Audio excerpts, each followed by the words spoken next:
Good afternoon and welcome to James Franklin's weekly press conference. We'll start with an opening statement from Coach and then we'll go to Mike Gross. Coach? Like always, want to thank everybody for getting on and being supportive of Penn State football. We had, I guess the first thing to do is we had a very productive bye week. We did our normal Sunday practice. Then practiced on Tuesday and Wednesday, which was more good on good, some developmental periods. And then obviously got a little bit of a head start on Illinois. So we did that on Tuesday and Wednesday. And then Thursday, the travel squad had lifting and running. And we've always had a Thursday developmental squad scrimmage, and we kind of amped it up even more so this year. We went into the stadium, had a full scrimmage, had coaches and players mic'd up, did some internal media with them after practice, had a really good experience, which I think the guys enjoyed. So that was something a little bit different than we've done in the past. And then obviously the coaches were on the road Thursday, Friday, Saturday, and got back here, depending on the person, Saturday evening. I went to 2 games on Saturday and got back here Saturday evening. So very productive. And then obviously starting Sunday, we're able to get back into a normal game week, except we don't have the corrections from the previous game. So most of you guys know the routine, but I thought I would go over it briefly. Getting into Illinois, obviously Brett Bielema got a tremendous resume. Has been successful in this conference as a head coach, highly successful. Obviously been a head coach in the SEC, coached in the NFL, obviously with the storied organization, and now as a head coach again in the Big Ten at Illinois. So tremendous respect for him and the university as a whole. You're talking about a team that returned 17 starters, 6 on offense, 8 on defense, 3 on specialists, and then also I think one of the oldest teams in college football. I think they have 22 super seniors, which is the highest in the nation. And obviously there's some advantages and strengths that come with that. When you talk about offensively, Tony Peterson and his background obviously came from Appalachian State. Everybody's got a ton of respect for what they have done at Appalachian State for a long time. Everybody was a little bit, I think, surprised when Brett kind of went out of his normal mode in terms of offensive coordinators and their background and how they are stylistically. Tony's got a tremendous amount of experience, has been coordinating for a very, very long time. We've been impressed on offense with Chase Brown, running back, number 2. Number 1, wide receiver, Isaiah Williams. Obviously he can do a lot of different things for him, both as a wide receiver / running back / quarterback, obviously. And then I've been really impressed with the freshman, number 0, Josh McCrary, the big back out of Alabama. I've been impressed with him. Defensively, Ryan Walters, obviously this is Brett's background as well defensively, but Ryan Walters, you look at his background and his experience being at Missouri as the defensive coordinator before coming to Illinois. We've been impressed with defensive tackle number 96, Roderick Perry, DN number 99, Owen Carney, linebacker number 35, Jake Hansen. Seems like he's been playing there forever. And then linebacker number 33, Isaiah Gray, are guys that have jumped out on film.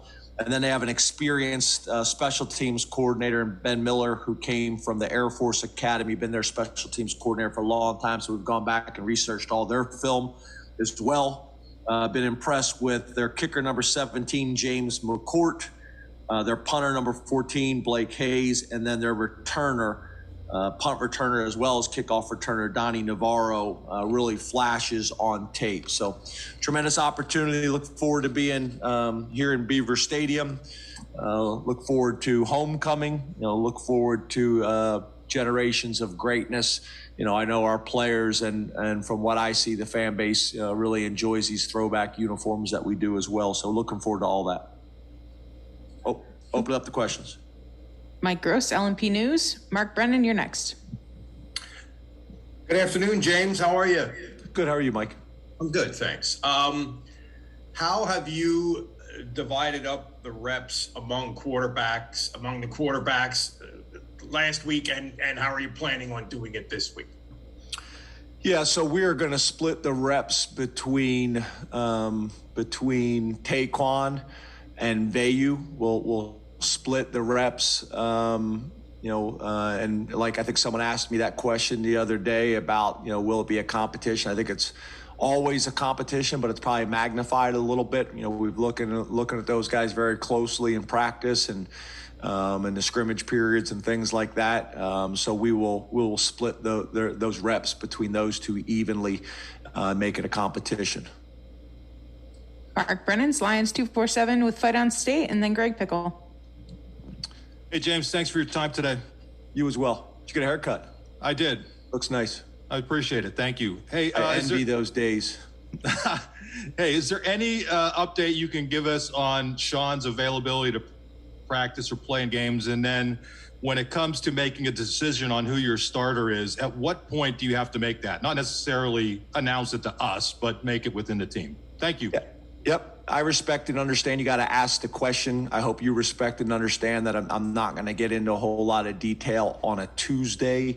With that, I haven't even, talked to, the players about that yet. Haven't talked to my team about that yet. We haven't really even had a full speed practice to do that.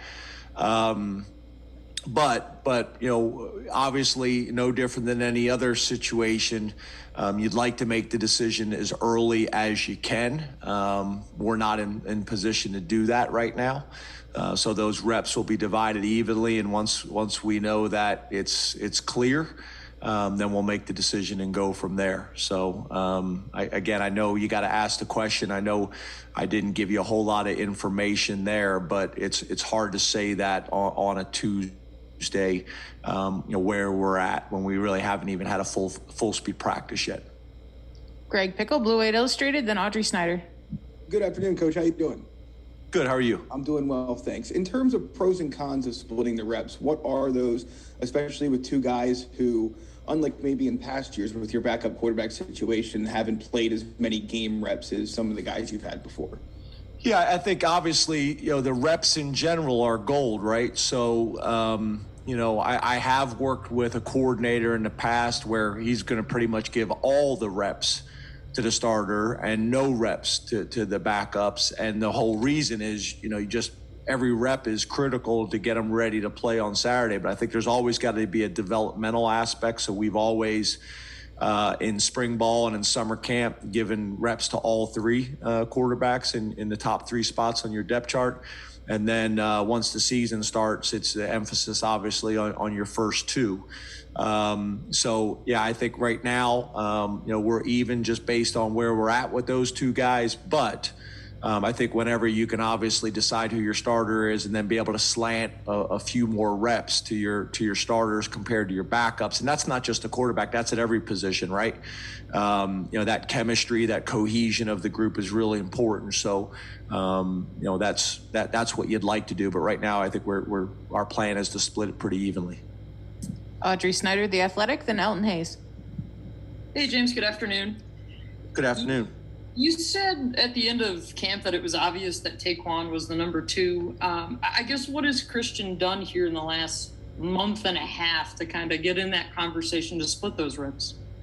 Well, I think, what's good about spring ball and what's good about, summer camp is you kind of have all the practices to look at. And then by day, you look at the numbers, right? Your gut tells you one thing, and then the numbers back it up. And not only by day, but then being able to take cumulative reps and look at that. But there's also growth that you're looking for. A player that's been in the program for a couple years should really be widening that gap, and a player that's been in the program less amount of time, he's got to close that gap as much as he can, but you also have to factor in the number of reps that they've been able to get in practice and the number of reps that they've been able to hopefully get in games. So it's not oranges to oranges, it's not even, but that also makes the argument, if it's close, it really shouldn't be, right? The guy that's been in the program for a long time and the guy that's getting the most reps should be able to widen that gap. And right now it's somewhat close. So I got a meeting with both of those guys today and kind of challenge both of them and let them know that we're going to be evaluating everything. And the good thing is both of them I'm very impressed with as young men. And as competitors and as football players, and this won't be any new information to them, but I still think it's important for me to sit down and talk to them face to face and go through some of the stuff with them. Elton Hayes, CNHI Pennsylvania, then Dennis Dodd. Hey, James. How you doing, man?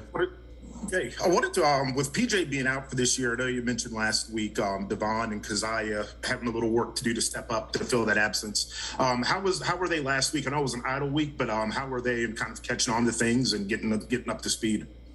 Yeah, they've been good, and we've also amped up, the opportunities and the reps for Amin Vanover and talked to him about putting some weight on for the last couple of weeks. He's done a good job of that. So Jordan Vandenberg's another guy that we've been, amping up their reps and opportunities and meeting times as well.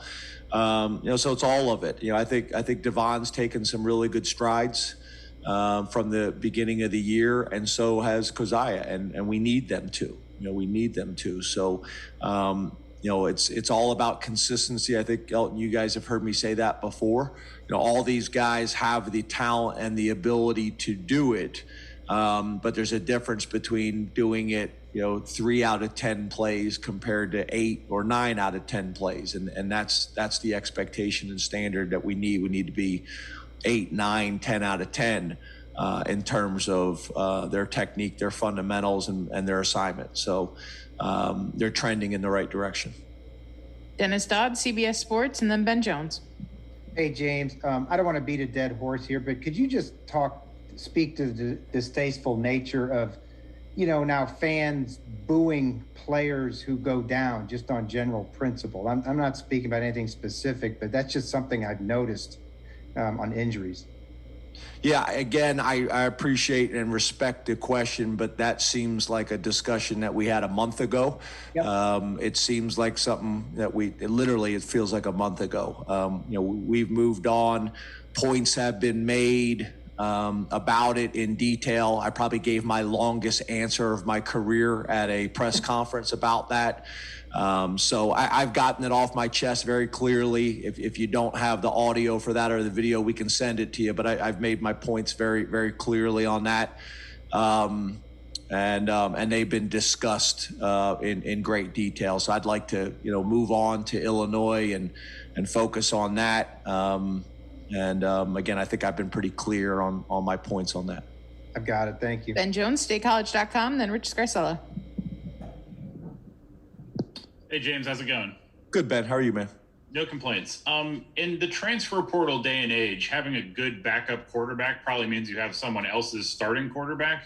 How does that influence roster management, recruitment, development, and especially when you look back at the last two guys that you've had that were probably set to be in a different position than you envisioned them? How do you kind of manage all of those things these days?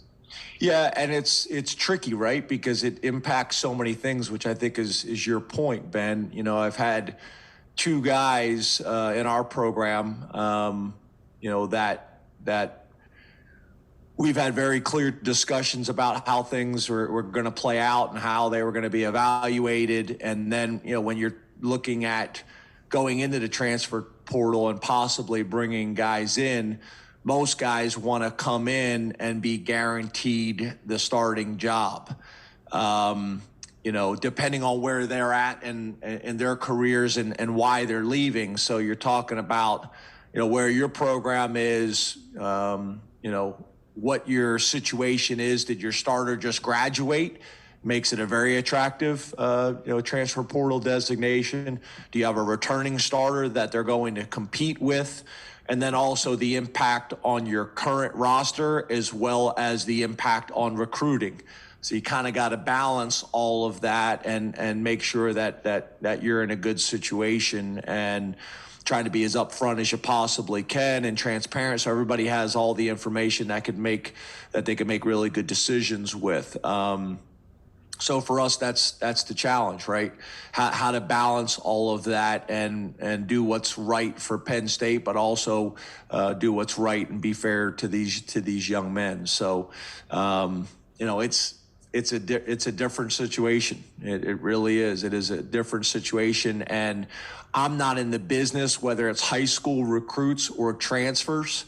I'm not in the business of making promises. I think that's recruiting talk. When you tell, we had a player at another position that we would have loved to get at another position, not at the quarterback position, that wanted to be guaranteed they were going to be the starter. And I just don't know how you do that. I don't know how you do that. It's like, recruiting a kid out of high school and tell him he's going to play as a true freshman. I don't think that's the right thing to do for your program. I don't think it's the right thing to do for the kid. It's setting up unrealistic expectations. And what happens if they get here and they're not ready, but you've already kind of made that decision and already made that promise. So we try to under-promise, over-deliver as much as we possibly can. It probably goes against kind of some people's recruiting models, but I'd rather be upfront and transparent about it in terms of playing time and things like that than the opposite. So we'll continue to be aggressive, and use the rules as they currently are built to put Penn State in the best position we possibly can. Rich Scarcella, Reading Eagle, and then Corey Geiger. Hi, James. How are you? Good, Rich. How are you? I'm great. Thanks. James, a few days ago, your name was linked to another high-profile job, LSU. And I was just wondering, do you ever get tired of addressing these kind of reports, especially internally? Yeah, so again, I appreciate you asking, Rich, and I've kind of already covered this. I know you're going at it from a different angle, but yes, you do. For me, I'm very, I guess the best way to describe it is I care what people think, and I want to handle things the right way all the time, with the players, with the staff, with the administration. I want to use the golden rule, right? And treat people the way you'd want to be treated. So yeah, I want to come to work every single day and do my job and help these players achieve their dreams, and the staff and do right by the university and the community. So yeah, I do. I did see Sandy's comments, and I do think, it's a positive, Rich, from the standpoint, there could be a different conversation going on. And if there had to be a choice between two, I'd rather it be this conversation than the opposite. But yeah, I do. Sorry about that. Corey Geiger, DK Pittsburgh Sports, then Neil Rudell. Good afternoon, James. On Ben's question, you mentioned we'll continue to be aggressive and you use the rules as they currently are in the portal.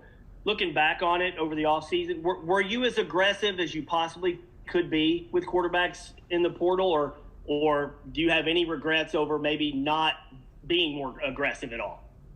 Yeah, I don't see how we could have been more aggressive. We were thorough, and we evaluated every single guy that was out there. We had some guys come in and actually, work out, by the rules. And I think you guys heard me say a year ago that we were committed to doing it if we found the right situation and it made sense. But just to sign a guy, we actually think that would have been detrimental. There's no way to get them all reps and to develop them. So, so for us, we did everything we possibly could. But again, that goes back to my point a little bit before, based on your current situation and what your quarterback roster and seniority looks like, puts you in a different situation. And that's going to be year to year. That will change year to year. So whether it is a wide receiver or a quarterback or a defensive lineman, we're going to be thorough. I think we've shown the guys that we've brought in here have all done a nice job for us and been really good fits for Penn State, and are playing pretty well for us right now. So I think our process is good and it's thorough. But obviously, looking back at it, I understand the question. Neil Rudell, Altoona Mirror, and then Joe Giuliano.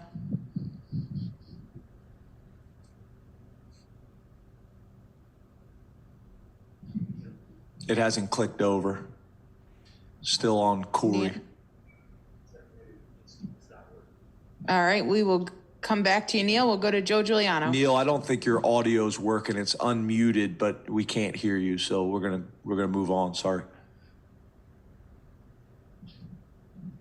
Hello, James. How we doing? Good, thanks. How are you doing? Good.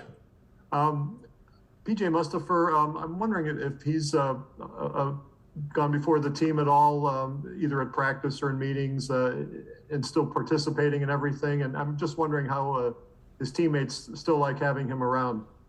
Yeah, I think, Joe, you've gotten to know PJ pretty well over the last couple of years. He is just a tremendous young man. I've been actually asking a lot of people. Me and my wife were talking about this last night. Talking about this, with the coaching staff. He's handling it extremely well, like he does everything.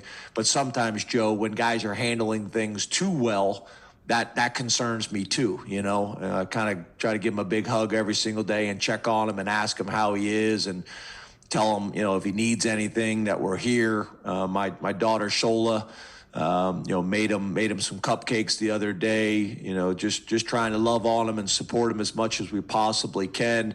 But he's been at everything. He's right now he's on one of those, it's kind of like what you see the people in the mall kind of whip around on them, kind of little go-karts or whatever the heck they're called. He's whipping around at practice. He's at the meetings. He's at everything. I just saw him in the training room. He was on the bike.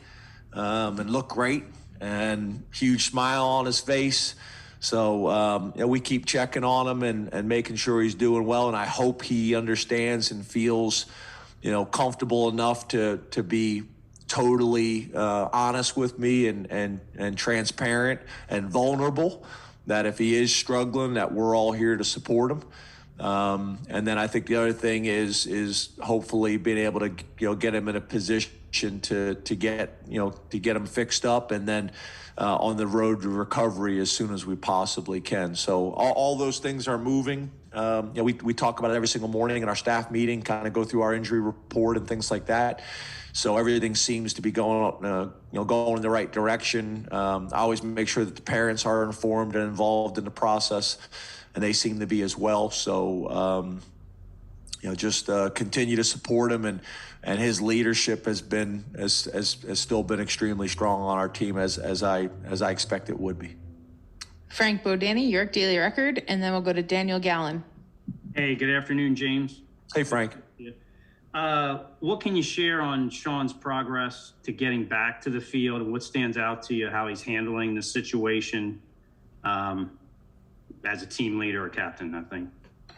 Yeah, so he's as you know with Sean, he has shown his toughness over the years, both physically and mentally. I literally just walked, coming over here to the press conference and saw him in the facility. He kind of lives in there watching film and obviously now getting treatment and doing everything he possibly can to put him in the best position to get back as soon as possible, whenever that may be. So we'll see, but it won't be because of a lack of effort on his part. He's going to do everything that he's supposed to do from the doctors and the trainers and their recommendations. Make sure that the parents are informed and involved in the process as well. And then, as I've told you guys before, mentally in terms of preparation and how he approaches the game, as good as I've been around. So, he's doing all the right things, not surprised by that. And hopefully that will, put him in the best position to come back as soon as possible. So we have Neil Rudell's question. He texted it to me. Can you... Neil, so tech savvy. Can you assess Taekwon's cadence and line of scrimmage management and whether he's improved since Iowa? Yeah, we've been working on it. I've been informed that's been a conversation in town. It's really no different than what we've been doing for my 8 years since we've been here. But yeah, I think obviously Taekwon has been able to get more reps with the ones and more reps with Mike Miranda, and it's been good. But again, like I said before, our operation has been pretty consistent for my 8 years and had not had an issue back to my time as an offensive coordinator at West Virginia. But either way, it showed up and it was a problem. But we're working on it every single day, and Taekwon's reps with the ones in practice with Mike Miranda, I think, has also been helpful. And then I think a thing I've said to you guys before is, we have a decibel counter on the sideline, a mic, to monitor all of these in each stadium of what they are, and then make sure that our practice decibels are louder than what they get in the stadium. And we've been in a pretty good position there. So, we'll continue to get our guys prepared to handle challenging situations like that, and it won't be the last one. Daniel Gallen, Penn Live, and then we'll go to Ali Berube. Hey, Daniel. James, how are you today? Good, man. Good.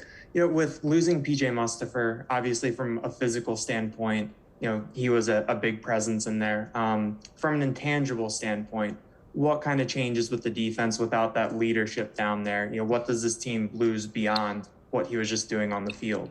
Well, hopefully we don't lose the leadership in every aspect, but on the field on game day. I mean, obviously that's impossible to replicate out there on the field, because he did have such a presence. But in terms of at practice, in the meeting rooms, and those types of things, I expect and hope that will continue. And then I think it's a great opportunity for other guys to step up. And good thing on defense is we do have a lot of veteran leaders. Jesse's played a lot of football for us. Ellis has played a lot of football for us. Brisker and Castro have played a lot of football for us.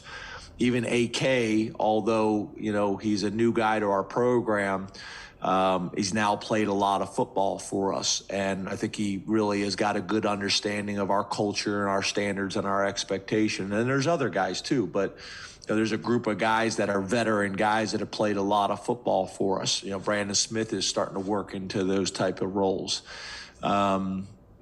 Tig is starting to, Joey Porter, I can go on and on and on. But obviously, two things. Those guys have need to bring a little bit more of that to the table. And then we need other guys that maybe weren't, providing that type of role on the team to take a little bit as well. It's not going to be one guy that's going to replace him. We need, 5 or 6% to Jesse, 10% to Ellis, so on and so forth, to make up for what we've lost with PJ on the field. And then all the other areas, I expect PJ still to be totally, invested and supportive, which I've seen. He's been phenomenal. Ali Berube, ABC 27, then Nate Bauer. Hey, Ali. Hey, Coach, how's it going? Good. How are you? Good. I fully anticipate you're not watching a ton of NFL football on Sundays like the rest of us, but both Michael Parsons and Odafe Owe are in the conversation for Defensive Rookie of the Year. I'm curious what that says about the strength of, your defensive staff and the players that you've been able to churn out in the last few years, and if you see the potential for that trend to continue to have some pretty impressive defensive NFL players coming out of Penn State. Yeah, it's really cool, right? That's part of it for us as well. We want these guys to have an unbelievable academic experience while they're here at Penn State. We want them to have a great athletic experience and achieve all their goals and dreams here at Penn State. Both collectively and individually as a team, and as individuals. And then we want to put them in a position to go to the next level and continue to thrive and even sometimes take the next step. So to see guys that get there, and not only are they physically prepared to do it, but they're also mentally and emotionally prepared to do it. They know what to expect. Micah is actually here right now. He's here in State College. Micah obviously has really grown to love Happy Valley and State College. He's here all the time. He's got great friends. I think you guys know him and Jesse are like best friends. Odafe's doing unbelievable, and I'm so proud. All the things that we pounded the table of all the GMs and scouts about him, and how we just felt like his best football was ahead of him, to see those guys thriving, and other guys. One of the things that's been really cool is these jerseys. I've been getting jerseys from all these guys. They've been sending them back, which is great. I got one from Will Fries yesterday. Micah, I got his. I'm still waiting on Odafe. So if anybody talks to Jason Odafe, I'm still waiting on that one. But I'm just super proud of him, and we want to, have the highest graduation rates in the country. We want to, win every game we possibly can here at Penn State, and put a team on the field that our fans and alumni and lettermen can be really proud of. And then we want to have as many guys in the NFL as any other program in the United States. And we want our guys to go there and be successful, both on the field but off. All the discussions that we've had about, making really sound, solid financial decisions so that our guys can maximize that experience and set themselves and their families up for a lifetime of success. We've had a lot of conversations about how to handle those situations so that our guys may hopefully avoid some of the problems that other athletes and football players have had. So it's really cool, and they're two tremendous examples, but there's many others as well. Blake Gillikin, I talked to his dad yesterday. His parents are coming to the game this weekend. Dad called me.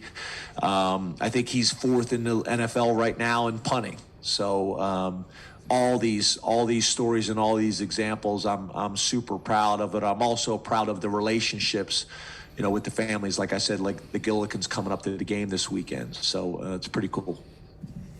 Nate Bauer, Blue 8 Illustrated, then Bob Flounders. Hey, James, how are you? Good. How are you? Good.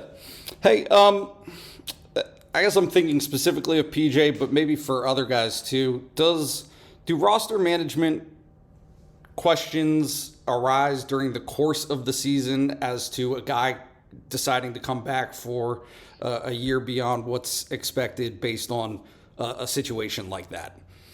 Yeah, great question. That's another thing that we did last week. So we've been getting evaluations on guys, feedback, what they're doing well, what they need to do better. Obviously, we have that internally in our self-scout, but I'm talking about outside with scouts and GMs, and that was part of our meetings last week with our current roster of guys that, are in their juniors and senior years, things like that. There's a fine line of it, right? The feedback is important, but the real decisions and the real conversations are going to happen, probably towards the end of the season. But I'm also a little aware and concerned. Once we change this rule at the NCAA level, and really more specifically at the NFL Players Association level, in terms of when agents can talk to players, and we changed that rule that the agents can talk to them their freshman year. If we're not talking to them from one perspective and they're only hearing it from an agent's perspective, then I think that can lead to some bad decisions. Not that agents, are bad people and trying to convince every single player to come out early. I don't mean that, but there's different perspectives, right? And I want our players to have every perspective to think about so they can make the best decisions for them and their families. And there's been examples that we've had at Penn State, right, of guys that, have stayed and it's worked out really well. We've had some guys that have left early and it's worked out really well. We've had some guys that probably, if they would do it all over again, would have come back. And I just want to make sure that your parents and the young men have all that information so they can make the best decisions. And then, what can we do to support them throughout that? So I think PJ's a really good example. We did have that meeting last week, but I'm hoping to sit down with him again one-on-one because obviously the scenario has changed a little bit and see where him and his parents are at. And at the end of the day, once decisions are made, then we're going to support them every way we possibly can, just like we did with Odafe.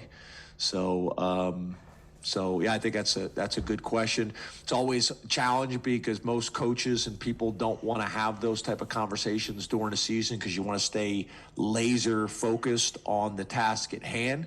But once again, if you're not talking to them and other people are, then you're probably being naive.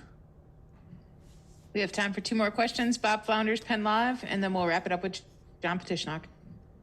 Hey, James, how are you? Good. How are you, Bob? I'm good, James. I wanted to ask you about Curtis Jacobs' development during the first half of the season. I thought he was very disruptive in that Iowa game. Do you see him kind of playing faster and things kind of it just looks like he's starting to really figure things out? Yeah, I think that's a very fair assessment. Me and Coach Pryor were just talking about this. He's always had the athleticism and the skills, really obviously all the way back to the recruiting process, his ability to impact the game in high school on offense and defense, but to transition to a full-time linebacker at this level, was an adjustment. So, he's gaining more and more confidence. I think he's getting more and more comfortable of how he fits into the defense and what plays that he needs to make, what plays he should make. I think your point is a great one. Me and Brent have been talking a lot about his growth, not only from last year, but really over the last couple of weeks. And I think you'll see that him continue to trend. And I think Brent's done a really good job of this. If you look at, his career, all the way back to Mike Hull, we made some changes with Mike Hull where we were playing him and his production skyrocketed. And then we've kind of had some guys that have come in like Curtis and played as true freshmen and then, took on a starting role the next year and, kind of went from there. And then, the transition from playing to the field into the box like Brandon Smith has been able to do. I think Ellis is playing as good as any middle linebacker in the country right now, extremely productive. So I think Brent's got, a really good track record of developing the position. And I think Curtis is a really good example of that right now. I think sometimes people would like it to go faster, but it doesn't really work like that. It happens when it's supposed to happen. And I think Brent's track record of doing it is as good as anywhere in the country. John Petishnock, Football Letter. Hey, good afternoon, James. Appreciate your time today. You as well, John. Hey, a few weeks ago, you mentioned how the energy of the fans helped when you had 4 straight home games. You also said you felt the energy was good for the community. Obviously, a big week planned this week for homecoming. I just wanted to ask, what's your perspective on what it means to have fans back at Beaver Stadium and what it means to the State College area, not just economically, but just from a general morale standpoint? Yeah, obviously I'm the biased football coach, right? But I do think it all matters. I know they impact us in a positive way. Whether it is on Saturday afternoons in Beaver Stadium, whether it is the tailgating and driving the buses to the stadium. whether it is, having recruiting trips downtown where we're bringing people in on official visits and people are just excited. You can feel the energy and the buzz in the town. Maybe it's when I'm going on my afternoon walk and I'm tired and ready to turn back, and somebody kind of gives me a shout and gives me a little bit of energy to finish my walk with the tempo I want it to be. And then it's obviously the other way, right? It's the impact on the bars and the restaurants and the hotels and the economy, and also for the university, right? What unbelievable opportunity it is to be the front porch of the university and allow millions of people all over the country and really all over the world to get a glimpse of what Penn State is all about. How our guys play on the field, how our guys present themselves in the media, how our guys are successful at the next level. We're all in this thing together, and I think that's one of the things that I think last year helped us all recognize is we can't do it without the community. The community can't do it without us. And I think that's one of the things that makes Happy Valley so special. And I also believe there's still a lot of room left for growth on both fronts. And I think if we continue to support one another and work with one another, then I think the sky's the limit, for our community and for our university as a whole.